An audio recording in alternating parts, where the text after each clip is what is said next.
नमस्कार, मी प्रतीक्षा. DNA मराठीमध्ये आपलं स्वागत.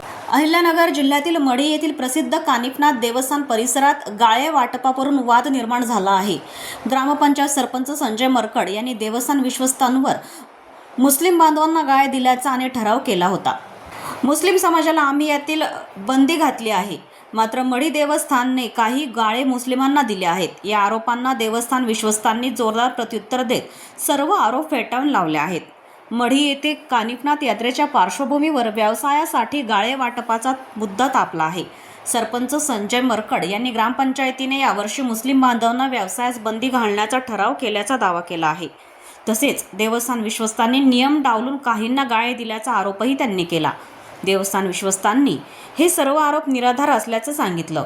संबंधित गाळ्यांचा करार हा पूर्वीच्या कार्यकाळातच झालेला असून नवीन गाळे वाटप करण्यात आलेले नसल्याचा दावा विश्वस्तांनी केला आहे. देवस्थान आणि ग्रामपंचायत या स्वतंत्र संस्था असून गाळे वाटपाचा अधिकार ग्रामपंचायतीकडेच असल्याचंही स्पष्ट करण्यात आलं आहे.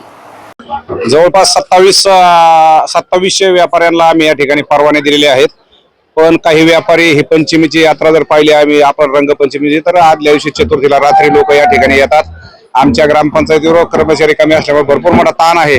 पण तरी पण रात्री आलेल्या भाविकांना आम्ही त्यांच्या जागेवरच जाऊन त्या ठिकाणी त्यांचे पेपर तपासून परवाने दिलेले आहेत आणि जवळपास हा आकडा 4000 ते 4500 पर्यंत जाण्याची शक्यता आहे. खरं तर मागच्या वर्षी जो आपण ऐतिहासिक निर्णय घेतला, मुस्लिम समाजाच्या व्यापाऱ्यांना बंदी घातली, आपल्या माध्यमातून प्रसार माध्यमातून इलेक्ट्रॉनिक मीडियाच्या माध्यमातून ते व्हायरल झालं आणि अतिशय लोक खरं तर मढी कुठे आहे हे पाहण्यासाठी लोक या ठिकाणी येतात. मागच्या वर्षी रेकॉर्ड ब्रेक यात्रा झाली.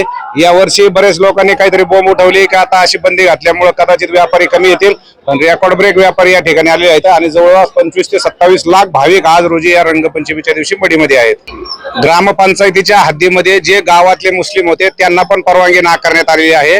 पण देवस्थानचे जे गाळे आहेत, कानिफनाथ देवस्थान ट्रस्टचे जे गाळे आहेत त्यांनी मात्र त्यांना परवानगी दिलेली आहे. कदाचित त्यांचे ते नातेवाईक असावेत म्हणून त्यांनी ती परवानगी दिली असावी. खरं तर कानिफनाथ हे देवस्थान भटक्याची पंढरी म्हणून ओळखलं जातं. येथे हा देव 18 पगड जातीचा आहे. इथे प्रत्येक समाजाला मान दिला जातो. खरं तर विश्वस्त मंडळ असे काही भेदभाव या ठिकाणी करत नाही. ज्यांनी आमच्यावर आरोप केले, खरं तर त्यांच्याच कालखंडामध्ये 16 जुलै 2025 रोजी या गाळ्यांचा करारनामा झालेला आहे आणि तो करारनामा 15 जून 2026 रोजी संपत आहे.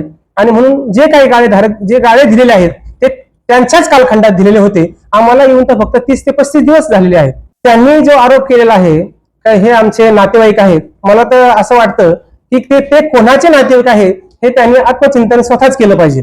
नवीन दुकान विश्वासाने दिलेच नाहीत, कारण देवस्थान आणि ग्रामपंचायत ह्या वेगवेगळ्या दोन संस्था आहेत. ग्रामपंचायतच्या जो व्यापाऱ्यांचा जो देण्याचा जो भाग आहे तो ग्रामपंचायत मध्ये मोडला जातो. देवस्थानाने कुठलेही गाळे वाटप या ठिकाणी केलेले नाही. उलटच त्यांनीच देवस्थानच्याच क्षेत्रामध्ये त्या ठिकाणी वसूल केलेला आहे. प्रतिनिधी मुंतजीर शेख, DNA मराठी, अहिल्यानगर.